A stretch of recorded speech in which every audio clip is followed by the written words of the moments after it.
ನಮಸ್ಕಾರ ವೀಕ್ಷಕರೇ, ನಾನು ಕುಮಾರ್ ಪೂಜಾರಿ ಸ್ಟ್ಯಾಂಡರ್ಡ್ ನರ್ಸರಿ ವಿಜಯಪುರ.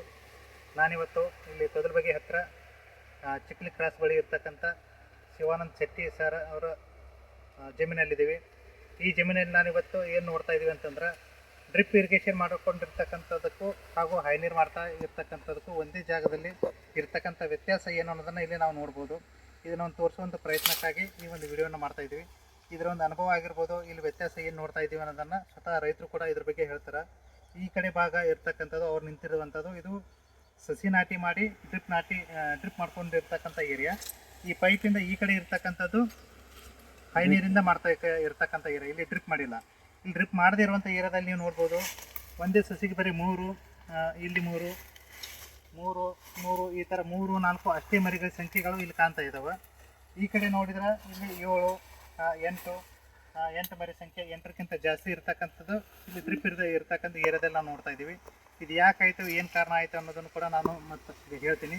ಅದಕ್ಕೂ ಮುಂಚೆ ಈ ರೈತರು ಇದು ಯಾಕಾಯಿತು, ಏನಾಯಿತು, ಅವ್ರು ಕಂಡುಕೊಂಡದ್ದು ಏನು ಅನ್ನೋದನ್ನು ಕೂಡ ಅವ್ರ ಮೂಲಕ ಅಂತ ಹೇಳುವಂಥ ಒಂದು ಪ್ರಯತ್ನ ಮಾಡ್ತಾ ಇದ್ದಾರೆ ಅವರು. ನಮಸ್ಕಾರ ಸರ್. ನಮ್ಮ ರೈತರಿಗೂ ಕೂಡ ತಾವು ಇಲ್ಲಿ ಏನು ವ್ಯತ್ಯಾಸವನ್ನು ಗುರುತಿಸಿದ್ರಿ, ಇದ್ರ ಬಗ್ಗೆ ನಿಮ್ಮ ಅನುಭವ ಏನು ಅನ್ನೋದನ್ನ ಅನಿಸಿಕೆನ ಸರ್. ಈಗ ಡ್ರಿಪ್ ಮಾಡಿದ ಪ್ಲಾಂಟೇಶನ್ ಬೇರೆ ಆಕೈತ್ರಿ, ಡ್ರಿಪ್ ಮಾಡಲಾರ್ದ ಹೈ ನೀರಿಂದ ಪ್ಲಾಂಟೇಶನ್ ಬೇರೆ ಆಕೈತ್ರಿ. ಆಮೇಲೆ ಇದು ನೋಡ್ರಿ, ಇದ್ರಾಗ ಕಬ್ಬ 8, 10, 12, 18 ತನಕ ಇದ್ರಾಗ ಕಬ್ಬು ಅದಾವೆ. ಆಮೇಲೆ ಇದು ಹೈ ನೀರಿಂದ ಏನೈತ್ರಿ, ಪ್ರತಿಯೊಂದು ಕಬ್ಬು 3ರಿಂದ 5 ಕಬ್ಬು ಲಾಸ್ಟ್ ಅದಾವ. ಮತ್ತು ಇದಕ್ಕೆ ವ್ಯತ್ಯಾಸ ಏನಂದ್ರೆ ರೀ, ಡ್ರಿಪ್ ಮಾಡಿದ್ದು ಈ ಥರ ಬರ್ತೈತೆ ರೀ, ಡ್ರಿಪ್ ಮಾಡಲಾರ್ದು ಈ ಥರ ಬರ್ತೈತಿ. ಅಂದ್ರೆ ಖರ್ಚು ಮಾಡೋ ಕೈಯಿಂದ ಒಮ್ಮೆ ಖರ್ಚು ಮಾಡಿ ಡ್ರಿಪ್ ಮಾಡಿದ್ರೆ ಒಳ್ಳೆಯ ನಮಗೆ ಆದಾಯ ಸಿಗ್ತೈತೆ ಅಂತ ನಾ ಹೇಳ್ತೇನೆ. ಒಂದೇ ಜಮೀನಲ್ಲಿ ಇದ್ರು ಕೂಡ ಒಂದೇ ಜಾಗದಲ್ಲಿನ ಅಂದ್ರೆ ಇದು ನೋಡಿ ಸರ್, ಇದು ಡ್ರಿಪ್ ಮಾಡಿದ್ದು ಇಷ್ಟು ಈ ಕಡೆ ಪ್ಲಾಟ್ ಇಲ್ಲೇ ಕಾಣ್ತೈತಿ. ಈ ಕಡೆ ಇದು ಕಬ್ಬು ನೋಡ್ರಿ, ಈ ಕಡೆ ಇದು ಕಬ್ಬು ನೋಡ್ರಿ, ಈ ಸಂಖ್ಯೆನೂ ಗೊತ್ತಾಗತಿ, ಆ ಸಂಖ್ಯೆನೂ ಗೊತ್ತಾಗತಿ. ಇಲ್ಲಿ ನೀವು ಇರ್ತಕ್ಕಂಥ ವಿಷಯ ಏನಂತಂದ್ರೆ, ಇನ್ವೆಸ್ಟ್ಮೆಂಟ್ ಒಂದೇ ಟೈಮ್ ಹಾಕಿದ್ರು ಸರ್ ಒಳ್ಳೆ ಫಸಲು ತಗೋಬಹುದು ಅಂತ ನಮಗೆ ಆದಾಯ ಬೇಕಂದ್ರೆ ಮಾಡ್ಬೋದ್ರಿ. ಮತ್ತು ಇದು ಕಬ್ಬ 265 ಅಂತೇಳಿ ಕಬ್ಬು ರೀ, ಒಳ್ಳೆ ಕ್ವಾಲಿಟಿ ಐತ್ರಿ. ಆಮೇಲೆ ನಾವು ಇದು ವಿಜಯಪುರ ಜಿಲ್ಲಾ ಬರ್ತೈತ್ರಿ, ಸೇಗೋನ್ಸಿ ನರ್ಸರಿಯಿಂದ ಅಗಿ ಕೊಟ್ಟಾರಿ ಪೂಜಾರಿ ಸರ್ ಹತ್ರ. ಒಳ್ಳೆ ಕ್ವಾಲಿಟಿ ಕಬ್ಬು ರೀ. ಮತ್ತು ಎಷ್ಟು ನೀವು ಅವರಿಗೆ ಇದು ಕೇಳ್ಬೇಕಂದ್ರೆ ರೀ, ಮಾಹಿತಿ ಕೇಳ್ಬೇಕಂದ್ರೆ ಎಲ್ಲ ಮಾಹಿತಿ ಒಳ್ಳೇದಾಗಿ ಹೇಳ್ತಾರೋ, ಒಳ್ಳೇದಾಗಿ ನಾವು ಮಾಡ್ತೀವಿ. ಒಳ್ಳೆ ಇದು ಆದಾಯ. ಪ್ಲಾಂಟೇಶನ್ ಮಾಡಿದ್ಮೇಲೆ ಯಾವುದು ನಿಮಗೆ ಸಸಿ ಏನು ಫೇಲ್ವರ್ ಆಯ್ತು ಕೇಳಬೇಡ್ರಿ, ಎಲ್ಲ ಕ್ಲಿಯರ್ ಕಟ್ ಬಂದಿದ್ದಾವೆ. ನಾಟಿ ಮಾಡ್ಕೊಳ್ಳುವಾಗ ಏನೋ ನೀರಿನ ಸಮೇತ ನೀವು ನಾಟಿ ಮಾಡಿದ್ರಿ. ನೀರು ಅಂದ್ರೆ ನೀರು ಮುಂದೆ ಬಿಟ್ಕೊಂಡು ಹೋಗಿ ಕೈಯಾಗ ಟ್ರೇ ತೊಗೊಂಡು ಹಚ್ಕೋತಾ ಅವ್ರು ಹೋಗ್ಬೋದು ಸರ್. ಒಳ್ಳೆ ಕೆಲಸ ರೀ.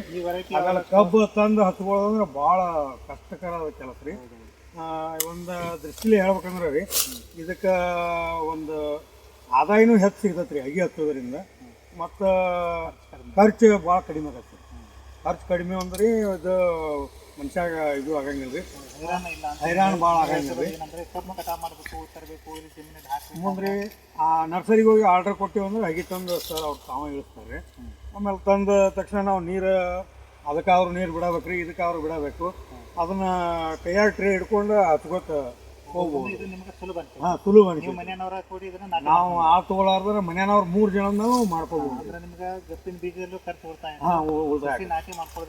ಉಳಿತಾಯ ಆಗತ್ತೆ. ಮತ್ತೆ ನಿಮ್ಮ ಜಮೀನು ಎಷ್ಟು ನೀರು ಹಾಕಿತ್ತು ಅಷ್ಟೇ ನಾವು ಸ್ವಂತ ಮನೆಯಿಂದ ಮಾಡ್ಕೋಬಹುದು. ಇದನ್ನ ನೀವು ಇಲ್ಲಿ 2 ವಿಷಯ ಗಮನಿಸಿದ್ರಿ. ಏನು ಅಂತಂದ್ರೆ, ಕಬ್ಬು ತಂದು ಹೈರಾಣಾಗಿ ನಾಟಿ ಮಾಡ್ಕೊಳ್ಳೋದಕ್ಕಿಂತ ಸಸಿ ನಾಟಿ ಮಾಡ್ಕೊಳ್ಳೋದು ಉತ್ತಮ ಅನ್ನೋದನ್ನ ನೀವು ಖಾತ್ರಿ ಮಾಡಿ.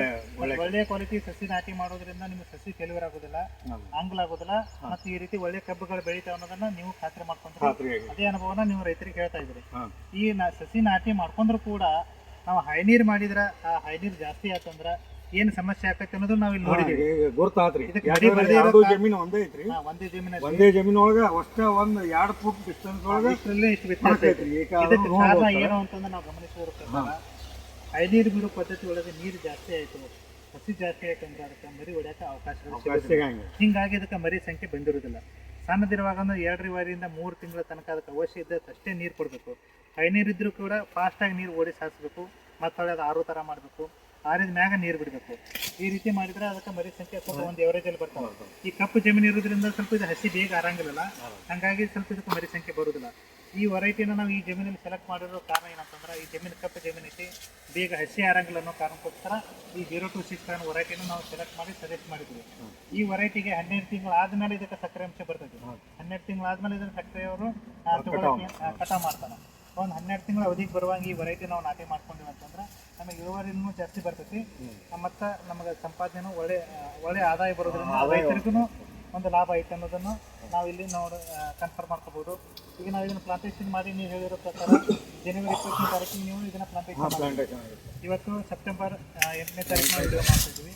ಆಲ್ಮೋಸ್ಟ್ ಒಂದು 7 ತಿಂಗಳು 10 ದಿವಸ ತನಕ ಇದಕ್ಕೆ ಅವಧಿ ಆಗೈತಿ. ಇಷ್ಟಲ್ಲಿನೇ ನಾವು ನೋಡಿದ್ವಿ ಒಂದು 8 ರಿಂದ 18 ಮರಿ ತನಕ ಇದಕ್ಕೆ ಕಬ್ಬದವ, ಒಂದು 12 ರಿಂದ 18 ಗಂಟೆ ತನಕ ಇದಕ್ಕೆ ಕಬ್ಬದವ. ಆಗಲೇ ನಾವು ಅಲ್ಲೆಲ್ಲ ಏನಕ್ಕೆ ನೋಡಿದ್ವಿ. ಇಷ್ಟೆಲ್ಲ ಒಂದು ಇಳುವರಿ ನೋಡ್ಬೇಕಂದ್ರೆ ಇವಾಗಲೇ ಕಬ್ಬಿನ ತೂಕ 1 ರಿಂದ 1.5 kg ತನಕ ತೂಕ ಐತಿ. ನೀವು ಡಿಸೆಂಬರ್ ಜನವರಿಗೆ ಇದನ್ನು ತೂಕ ಮಾಡಿದ್ರಂತ 2 kg ಮೇಲೆ ಆಗ್ತೈತಿ. ಕಟಾವು ಮಾಡೋ ಒಂದು ಅವಧಿ ಒಳಗೆ ಕಟಾವಿಂಗ್ ಏನು ಆಗ್ತಿರುತ್ತಲ್ಲ ಆ ಟೈಮ್ದಾಗ ಒಂದು ವಿಡಿಯೋ ಮಾಡೋಣ. ಇದರ ಒಂದು ಇಳುವರಿ ಏನು ಬಂತು ಅನ್ನೋದನ್ನು ಮತ್ತು ಮುಂದಿನ ವಿಡಿಯೋದಾಗ ತಿಳ್ಸೋಣ ಅಂತ ಹೇಳ್ತಾ ಇವತ್ತಿನ ನಿಮ್ಮ ಅನುಭವವನ್ನು ನಮ್ಮ ರೈತರ ಜೊತೆ ಹಂಚ್ಕೊಂಡ್ರಿ. ತಮ್ಮ ನಂಬರ್ಗೆ ಯಾರಾದರೂ ರೈತರು ಸಂಪರ್ಕ ಮಾಡಿದ್ರೆ ನಿಮ್ಮ ಅನಿಸಿಕೆ ಏನೈತೆ ಅನ್ನೋದನ್ನು ಕೂಡ ಹೇಳ್ರಿ. ನಮ್ಮ ವಿಡಿಯೋದಲ್ಲಿ ನಿಮ್ಮ ನಂಬರು, ನಿಮ್ಮ ಹೆಸರು, ವಿಳಾಸ ಎಲ್ಲ ಹಾಕಿರ್ತೀವಿ. ಯಾರಾದರೂ ರೈತರು ಬಂದ ರೈತರಾಗಿ ನಿಮ್ಮದು ಒಂದು ಏನೋ ಒಂದು ನಿಜ ಅನುಭವ ಏನೈತೆ ಅವ್ರ ರೈತರ ಜೊತೆ ಹಂಚ್ಕೊಡ್ರಿ. ಇನ್ನುಳಿದ ರೈತರಿಗೂ ಒಂದು ಅನುಕೂಲ ಆಗಲಿ ಅಂತ ಈ ವಿಡಿಯೋ ಮಾಡಿವಿ. ನೀವು ಕೂಡ ಇದನ್ನು ಹಂಚ್ಕೊಂಡು ಅವರು ಬಂದು ತಿಳ್ಕೊಂಡ್ರೆ ಅಂತಂದ್ರೆ ನಾವೊಂದು ಈ ವಿಡಿಯೋ ಮಾಡಿದ್ದಕ್ಕೂ ಒಂದು ಹೆಲ್ಪ್ ಆದಂಗೆ ಆಗ್ತೈತಿ ಅಂತ ಹೇಳ್ತಾ ಇವತ್ತಿನ ಈ ವಿಡಿಯೋನ ಇಲ್ಲಿಗೆ ಮುಗಿಸ್ತಾ ಇದ್ದೀವಿ. ತಮ್ಮ ಒಂದು ಅನುಭವವನ್ನು ಹಂಚ್ಕೊಂಡಿದ್ದಕ್ಕೆ ನಿಮಗೂ ಧನ್ಯವಾದಗಳು. ಎಲ್ಲರಿಗೂ ಧನ್ಯವಾದಗಳು.